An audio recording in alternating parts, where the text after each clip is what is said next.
Olá, meus queridos amigos, minhas queridas amigas, tudo bem com vocês? É muito bom estar aqui novamente, reunidos em nome do Cristo, para podermos estudar um pouquinho, aprendermos, nos melhorarmos. O tema que eu trago hoje é uma dúvida comum a todos nós. Um dia, todos nós tivemos, temos ou talvez teremos essa dúvida. Nós trazemos essa dúvida dentro de nós. O ser humano, ele pertence à classe animal. E desde os primórdios da humanidade, não foge à regra e, movido pelo orgulho e pelo egoísmo, busca se sobressair acima dos demais, fazendo com que haja, com que apareça essas diferenças sociais. Alguns se sobressaem pela força, outros pela inteligência, alguns pela coragem. O homem se sobressai aos demais sempre. Existem vários aspectos que permitem isso. Um desses nós vamos estudar hoje, é a riqueza, um aspecto que está sempre presente em todos os tempos e sempre estará enquanto perdurar esta fase de evolução em que nós vivemos. E Kardec, em O Livro dos Espíritos, reservou uma parte dele para este questionamento, a desigualdade das riquezas. Está no capítulo 10, Lei da Igualdade, no capítulo 4. As perguntas são de 808 a 813. Então, vocês podem depois estar relendo, estudando um pouco mais e tirando também alguns conceitos aí pessoais. A riqueza, acredito eu, é uma das provas mais difíceis que o ser humano pode passar ou pode pedir para passar. Eu acredito, isso é pessoal, que seja a maior delas. Eu acho que a riqueza é a prova mais difícil de ser vencida. A riqueza pode ser pedida como prova ou até mesmo uma imposição, como teste para um espírito. Então muita gente pensa, a riqueza é uma prova, pode ser uma imposição também, dependendo do que aquele espírito tenha que passar. Não importa como ela venha, sempre mexe com o orgulho, a vaidade e com o egoísmo. Sempre. Se você ganhar hoje na loteria, isso vai mexer com a sua vaidade, com o seu orgulho pessoal, com o seu egoísmo, mexe, isso aí não tem como. Poucos vencem essa prova tão difícil.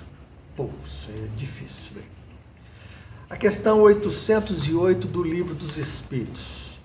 A desigualdade das riquezas não se originará das faculdades em virtude da qual uns dispõem de mais meios para adquirir bens do que outros? Então você vê que Kardec questiona se uns teriam mais facilidades para adquiri-la, devido às diferenças dos estágios evolutivos, talvez, que cada um se encontre, e também das provas e expiações que estejam vivendo. Então, Kardec gostaria de saber se as desigualdades das riquezas se originam de faculdades específicas que cada um tenha. E a espiritualidade, ela é bem clara, ela responde assim, sim e não. Quer dizer, pode ser que essas faculdades especiais que cada um tenha, venha a favorecer, né, o acúmulo de riqueza, ganhar um pouco mais de dinheiro, de status, de posição social, pode ser. Né? Pode ser também que não, que às vezes a pessoa tenha faculdades especiais, mas não sabe utilizar. Aí eles respondem assim, né? Eles terminam assim, da velhacaria e do roubo, que dizeis? Quer dizer, você não precisa ser inteligente, não precisa ser bom de alguma coisa para ser rico. Você pode amealhar recursos através do roubo, da corrupção, que hoje está muito em moda, né? Então, você pode ganhar dinheiro por intermédio disso. Kardec, não satisfeito, ele pergunta assim, na pergunta 808A: mas a riqueza herdada, essa não é fruto de más paixões. Você vê que na questão 808A não é uma pergunta. Kardec aqui, ele está afirmando, é uma afirmativa. Mas a riqueza herdada, essa não é fruto de más paixões. Ele está afirmando isso daí. E é interessante que a espiritualidade, ela responde assim: o que sabes a respeito? Olha o puxão de orelha que a espiritualidade dá para Kardec. O que sabes a respeito? Busca a fonte de tal riqueza e verás que nem sempre é pura. Então, se nós remontarmos algumas das grandes fortunas que tem no mundo, a gente vai ver que lá atrás, há 200, 300 anos atrás, começou-se com um trabalho escravo, começou-se através da expoliação. Alguém lá atrás matou alguém para conseguir os bens que aquele também tinha, e assim começou essa riqueza. A gente não sabe, né? E muitas vezes aquele que é o mal feito não é passado para frente. Então ninguém às vezes fica sabendo o que aconteceu. E isso lá nos anos passados era muito comum. Alguém matar o outro para pegar aquilo que era dele. Isso era muito comum. Mas a espiritualidade continua. Sabes, porventura, se não se originou de uma expoliação, de uma injustiça? Tá vendo? É aquilo que nós dissemos. Mesmo, porém, sem falar de origem, vamos esquecer a origem, que pode ser má. Você vê que eles colocam aqui, pode ser má. Eles não disseram, é má. Acreditas que a cobiça da riqueza, ainda quando bem adquirida, os desejos secretos de possuí-la o mais breve possível? Kardec aqui já entra nas provas da riqueza, naquilo que a riqueza causa, naquilo que a riqueza nos permite passar. São as provas que nós temos que vencer quando a riqueza vem. Possuí-lo o mais breve possível, sejam os sentimentos louváveis. Quer dizer, será que nós não mudamos os nossos sentimentos a partir do momento que adquirimos a riqueza? Isso é o que Deus julga. E eu te asseguro que o seu juízo, o seu julgamento é mais severo, criterioso que os dos homens. Então aqui a espiritualidade coloca, Deus julga, Deus pode, Deus, ele consegue, ele tem essa faculdade que permite a ele nos julgar, porque foi ele que nos criou. Então ele julga os nossos sentimentos, as nossas atitudes, as nossas ações, as nossas intenções. Ele sabe que nós cometemos esse ou aquele ato devido a essas ou aquelas intenções. Mas Kardec ainda não satisfeito, né? Kardec pergunta assim, na 809. Aos que mais tarde herdam uma riqueza inicialmente mal adquirida, alguma responsabilidade cabe por esse fato? Você vê, Kardec, ele quer saber o quê? Ele busca o entendimento no sentido de não condenar toda e qualquer riqueza. Então, Kardec não condena a riqueza. Ele quer saber se é possível, se é permitido, se aquela história de falar assim, somente os pobres é que vão entrar no reino de Deus, tal. O rico não entra. Será que aquilo é verdade? Será que um rico consegue entrar no reino de Deus? Então é isso que Kardec quer saber. O entendimento no sentido de não condenar toda e qualquer riqueza. Sim, porque nós vivemos num mundo de expiações e provas. E tanto a riqueza quanto a pobreza são experiências necessárias nesse plano que nós estamos, para esse atual estágio de evolução do planeta. Então, tem que existir essa diferença, essa disparidade nesse atual estágio, porque são provas e expiações específicas que a grande maioria tem que passar. Somente nos mundos mais evoluídos moralmente, evolução moral, haverá um nivelamento das condições sociais. Então, lá, nem no mundo de regeneração. Tem gente que acha que o mundo de regeneração vai ser mundo puro, mundo feliz. Não, não é. No mundo de regeneração ainda haverá disparidades. Nós estamos iniciando uma transição planetária. Estamos no início, rumo a um mundo de regeneração. Então, estamos rumando para lá. Mas mesmo neste mundo de regeneração, haverá ricos e haverá pobres. A diferença é que os ricos não mais ostentarão a sua condição, por entenderem ser algo passageiro. Olha, tá vendo a diferença? E que fora da caridade não há salvação.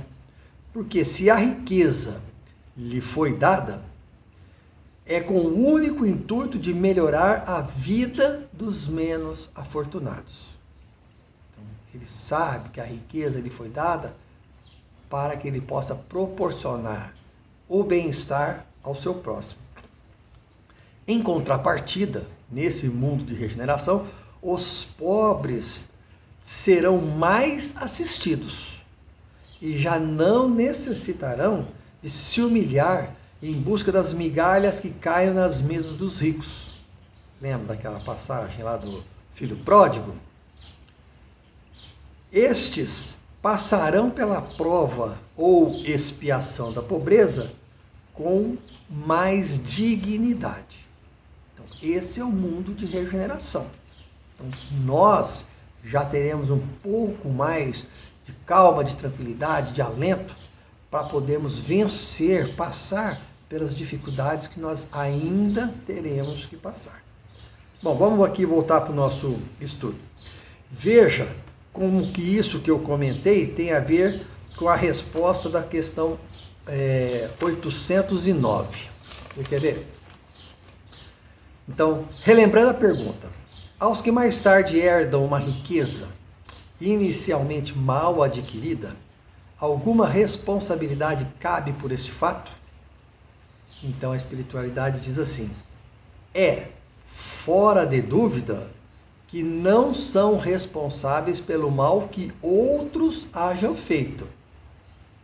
Então, dependendo da origem dessa riqueza, ele tem culpa de ter sido gerado com trabalho escravo, ter sido gerado fruto de uma corrupção, apropriação indébita. Ele não tem culpa. Ele herdou. Sobretudo se o ignoram. Então não foi contado a ele, ele não sabe. Para ele foi contada uma história de que tudo foi muito honesto, de que tudo foi muito bem feito, né? Como é possível que aconteça? Bom, mas fica sabendo que muitas vezes, então a espiritualidade aqui não diz sempre, não diz sempre, não colocou um fato, falou, ó, é desse jeito e acabou. Não, ele colocou assim, mas fica sabendo que muitas vezes, então tem vezes que não é assim. A riqueza só vem a ter as mãos de um homem para lhe proporcionar ensejo, oportunidade de reparar uma injustiça. Então, se a riqueza veio, seja por uma herança de família, seja por um prêmio de loteria, Seja por um trabalho honesto, que você tem uma empresa, a empresa cresceu, você ganhou dinheiro. Hoje é muito comum, a internet hoje está fazendo jovens que não tinham nada, da noite para o dia virarem milionário. Né? Então, hoje em dia é comum isso daí. Né? Então, não importa a maneira como veio. Se veio, algum motivo tem. Nada é sem utilidade. Tudo é feito, criado por Deus, com algum propósito, com um firme propósito, com alguma utilidade. Sempre. Feliz dele se assim o compreende. Se fizer em nome daquele que cometeu a injustiça, a ambos será a reparação. Então, ambos serão reparados, ambos. Porquanto não raro é este último quem a provoca. Então, a riqueza veio, você não sabe como foi conseguida, você não sabe por quê, nada. Então, o véu do esquecimento entra em vigor nesse momento. A sua vida, a sua história com a riqueza começa dali para frente. Então, o que você vai fazer com a riqueza? Então, é para reparar alguma coisa? Uma injustiça? Então, essa injustiça quem reparou foi você. Né? Reparou não, quem cometeu foi você, lá atrás, em vidas passadas. Então, nessa vida, você está tendo a oportunidade de ter a riqueza para reparar injustiças que você mesmo fez em vidas passadas. Tá? Não é à toa, eu ganhei na loteria, então eu sou um felizardo, vou viver o resto da vida sem fazer nada. Não. Isso é sempre para nos testar, ok? Mas vamos lá. Pergunta 810. Sem quebra da legalidade, quem quer que seja pode dispor de seus bens de modo mais ou menos equitativo? Aquele que assim proceder será responsável depois da morte pelas disposições que haja tomado? Então, o que Kardec está perguntando aqui? Ele está falando assim, o dinheiro é meu, eu posso fazer o que eu quiser? Sim ou não? Sim. Por que não? O dinheiro é meu. Eu estou no fim da minha vida e eu não quero deixar herança para fulano, para ciclano. É um direito meu, é um direito seu. Você vai lá. Qual a sua intenção em fazer isso? Nós temos vários casos na mídia ultimamente. Vários casos. Quer ver? Somente aqui,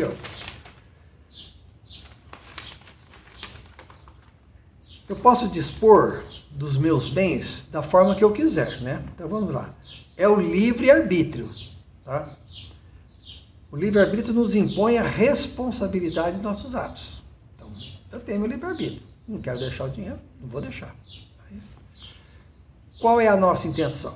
Quantos fazem o testamento e deixam de fora da sua fortuna alguns que ele não considera ter direito? O caso mais recente é do Gugu Liberato. Né? Ganhou a mídia aí, que a pessoa com quem ele vivia, né, maritalmente, entrou na justiça porque não foi reconhecida no testamento dele. Entendeu? Então, casos como esses são mais comuns. Não ganham notoriedade porque não estão na mídia, não são de famosos. Mas existem muitos que fazem isso. Abandonam aí, deixam filhos sem direito a nada. Tem muita... Favorecem uma família e esquecem a outra. Tinham duas famílias às vezes. E é muito comum. Né? Então, qual é a nossa intenção? Né? Será que nós estamos movidos pelo amor ou pelo egoísmo? Então, a resposta dos espíritos na questão 810. Toda ação produz seus frutos. Toda ação. Doces são os das boas ações. amargos sempre os das outras. Sempre entendei o bem. A espiritualidade frisa bem essa palavra, sempre. Agora ele não deu opção não, lei de causa e efeito. Sempre entendei o bem. Então, se você fizer algo que prejudique, você vai ter que reparar. Se você fez algo com boa intenção, você vai ganhar o seu mérito, terá o seu mérito. E na pergunta 811, Kardec reitera esse questionamento. Será possível e já terá existido a igualdade absoluta das riquezas? Acredito eu aqui que Kardec, quando fez essa pergunta, ele estava visualizando o nosso mundo, de quando talvez foi criado para cá, de quando ele tem conhecimento de que a humanidade existe para cá. Então, nesse mundo nosso aqui, no ambiente terrestre, já terá existido a igualdade absoluta das riquezas? E a espiritualidade enfática, não. A espiritualidade diz, às vezes sim, às vezes não, pode ser que sim, pode ser que não. A espiritualidade foi enfática, não. Nem é possível. Então, nesse atual estágio evolutivo em que nós nos encontramos, não é possível isso. Isso não existe. A isso se opõe a diversidade das faculdades e dos caracteres. Primeira pergunta lá em cima, faculdades e os caracteres. Se hoje nós pegássemos toda a riqueza do mundo, toda ela, e dividíssemos em partes iguais com os 7 bilhões e tantos milhões de pessoas que existem no mundo encarnado hoje. Se nós dividíssemos em partes iguais, cada um, vamos supor, ganharia 100 mil reais. 100 mil. Ótimo. Né? Igualitariamente. Daqui a 10 minutos, já existiriam ricos e pobres. Por quê? Aquele pai de família tem a mulher, 2 filhos, cada um ia ganhar 100 mil e ia ser 400. O que o pai ia fazer? Ia pegar os 300, que ele é quem ia tomar conta. O orgulho e o egoísmo. Então aqueles já ficariam sem. Os pais, já numa idade avançada, também ganhariam. Aqueles que estão no asilo, os filhos iam lá, aqueles filhos que não têm a compaixão, ainda falta para eles esse sentimento, iam pegar aquele dinheiro, eles não estão precisando disso porque já estão velhos. Já haveria ricos e já haveria pobres. Você vê que a espiritualidade aqui não fala sobre sentimentos, ele fala sobre condições, faculdades especiais que cada um ali desenvolve durante a sua existência espiritual. Não é só nesse planeta, não. Isso aí é coisa que a gente já traz de outras existências. Então, Kardec, na 811A, Kardec pergunta assim: há, no entanto, homens que julgam ser esse o remédio aos males da sociedade. O que pensais a respeito? Então, Kardec falou para eles assim, mas tem pessoas que pensam que a desigualdade ela seria curada, sanada, equilibrada, se nós pegássemos todas as riquezas e dividíssemos com todo mundo. Aí todo mundo ia ficar bem. Né? Então a espiritualidade respondeu assim: são sistemáticos esses tais, ou ambiciosos, cheios de inveja. Sistemático. O que é uma pessoa sistemática? Sabe aquela pessoa do trabalho, que gosta da coisa tudo do jeito dela? Eu gosto da coisa certinha. Certinha quando é do jeito dela. Aquela pessoa da família mesmo, que também, a gente fala assim, aquela pessoa é sistemática. Aquela pessoa é difícil, né? Um trato, lida difícil. Essas pessoas são orgulhosas. Essas pessoas falam, se não for do meu jeito, não pode ser. Não tem outra maneira de ser. Então, a primeira parte desse trecho aqui fala sobre orgulho. E a segunda parte, os ambiciosos, cheios de inveja, é o egoísta. Então, são pessoas orgulhosas e são pessoas egoístas que pensam dessa maneira. Não compreende que a igualdade com que sonham seria a curto prazo desfeita pela força das coisas. Combatei o egoísmo. Aí eles são enfáticos também aqui. Combatei o egoísmo, que é a vossa chaga social. Não corrais atrás de quimeras. Eles não falaram assim, combatei o egoísmo que talvez seja, ou pode ser que venha a ser, né? Não, eles foram enfáticos. Combatei o egoísmo que é a vossa chaga social. Então, se hoje dividíssemos tudo, eu falo que no outro minuto já não haveria mais igualdade. A ambição, o orgulho, o egoísmo, infelizmente falaria mais alto em alguns casos aí, possibilitaria as diferenças aparecerem novamente. Então, na questão 812, o Kardec pergunta assim: por não ser possível a igualdade das riquezas, ou mesmo se dará com o bem-estar? Então, não é possível dividir a riqueza. Então, não haverá bem-estar também, igualitário. Né? Você vê que a riqueza é material. Trata-se de um bem material. Ninguém está falando sobre uma riqueza de conhecimento, uma riqueza... Não. A riqueza aqui tratada é como material. Então, ele está colocando e comparando a riqueza com o bem-estar. Como se o bem-estar estivesse ligado a uma condição financeira favorável. Eu estou bem, estou tranquilo, né? Tenho dinheiro, me sobra um pouquinho, então eu vivo bem. Né? E a espiritualidade responde: não. Mas o bem-estar é relativo e todos poderiam dele gozar. Então, você pode estar bem? Pode. Mesmo na pobreza? Mesmo na pobreza.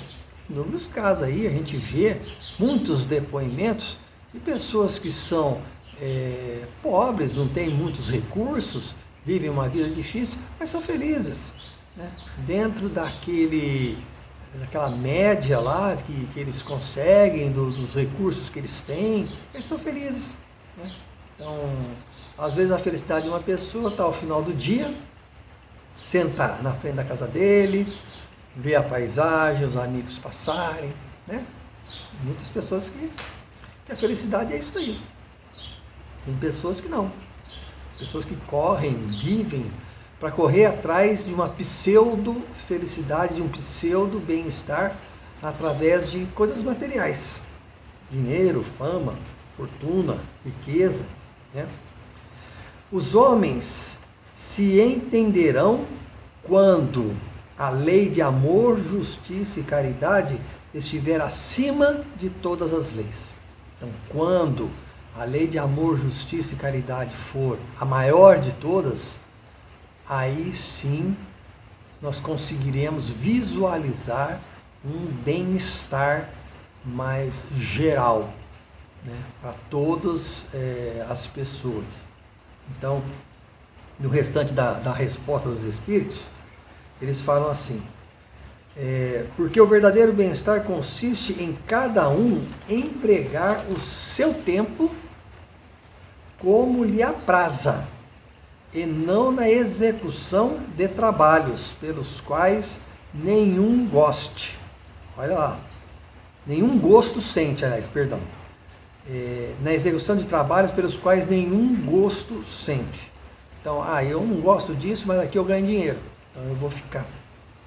Como cada um tem aptidões diferentes, nenhum trabalho útil ficaria por fazer. Então, não haveria algum trabalho que não teria pessoas dispostas a fazer. Em tudo existe o equilíbrio. O homem é quem perturba. Tá vendo? O homem é quem perturba. E Kardec pergunta assim: será possível que todos se entendam? A resposta dos Espíritos: os homens se entenderão quando praticarem a lei de justiça, amor e caridade. Quando isto acontecer, não haverá mais fome, injustiças, homicídios. E para terminar, a pergunta 813: há pessoas que, por culpa sua, caem na miséria. Nenhuma responsabilidade caberá disso à sociedade? Então Kardec pergunta assim, essa pessoa está na miséria, está jogado na rua, porque ele quer. Não é fácil, a gente vai, passa nas praças hoje, vê muitas pessoas que estão, grupinhos aí de andarilhos, sem um teto, né? Na rua, dorme nas praças, dorme nos bancos, dorme embaixo de marquise, não quer saber da família, abandona tudo. Ou não vamos entrar no mérito da questão. Cada um tem os seus motivos para estar na rua. Mas cabe à sociedade uma culpa, uma responsabilidade de alguma forma com relação a isso? Então a espiritualidade diz, mas certamente cabe à sociedade. Já dissemos que a sociedade é muitas vezes a principal culpada de semelhante coisa. A sociedade é culpada de semelhante coisa. Demais, não tem ela que velar pela educação moral dos seus membros? Então, é responsabilidade da sociedade. Velar pela responsabilidade, pela educação moral dos seus membros. Quase sempre é a má educação que lhes falseia o critério, ao invés de sufocar-lhe as tendências perniciosas. Então, cabe à sociedade cultivar valores que permitam o nivelamento de todos os membros da sociedade. Então, os políticos têm que dar o exemplo.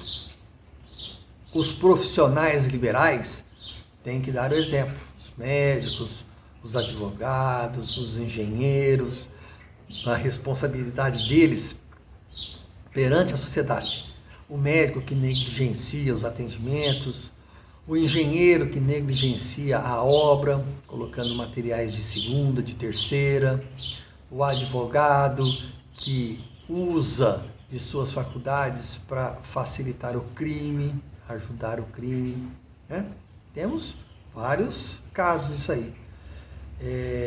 Os profissionais liberais têm que dar o exemplo, os empresários têm que dar o exemplo, os empregados, os pais de família, os filhos, todos nós, a sociedade como um todo, ela tem que dar o exemplo. Cada um tem a sua parcela de responsabilidade perante uns com os outros. Essa história de jogar a culpa ou a responsabilidade nas costas do governo, o governo tem que fazer. Não. Eu me lembro de um fato que eu vivenciei. Eu estudava numa escola lá em São José do Rio Preto e nós fizemos um projeto para pintar a escola. E na época, eu e o Antônio, um amigo meu, que era do Banco do Brasil, fazíamos um curso técnico juntos. Nós fomos de sala em sala pedir R$2 na época para comprarmos tintas, materiais, e aos finais de semana, como trabalho voluntário, nós iríamos pintar a escola Filadélfia Gouveia Neto. E eu escutei de um aluno de quinta série, ele virou para mim e falou assim, que ele não tinha a obrigação de dar os R$2, que a obrigação de pintar a escola, de manter a escola, era do governo. Um aluno de quinta série. Então, isso já faz mais de 20 anos. Esse aluno de quinta série hoje, quantos anos tem? Qual é a mentalidade dele hoje? O pensamento dele hoje? Se ele for pai de família, Qual que é a responsabilidade dele hoje? Bom, meus amigos, o nosso tempo já se esgotou, mas o assunto não.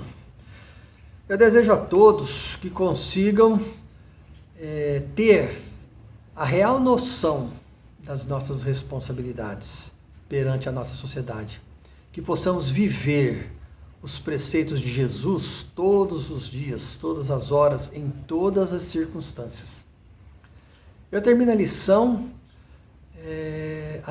o nosso estudo com a lição do Evangelho segundo o Espiritismo, capítulo 17, lição Sede Perfeitos, no item 4, os bons espíritas.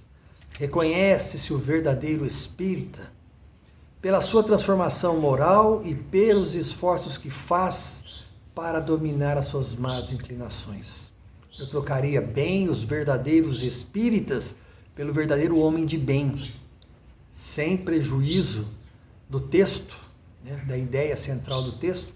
Então, reconhece o verdadeiro homem de bem pela sua transformação moral e pelos esforços que faz para dominar suas más inclinações. Desejo a todos que fiquem em paz, que tenham uma boa semana e que Jesus abençoe a todos.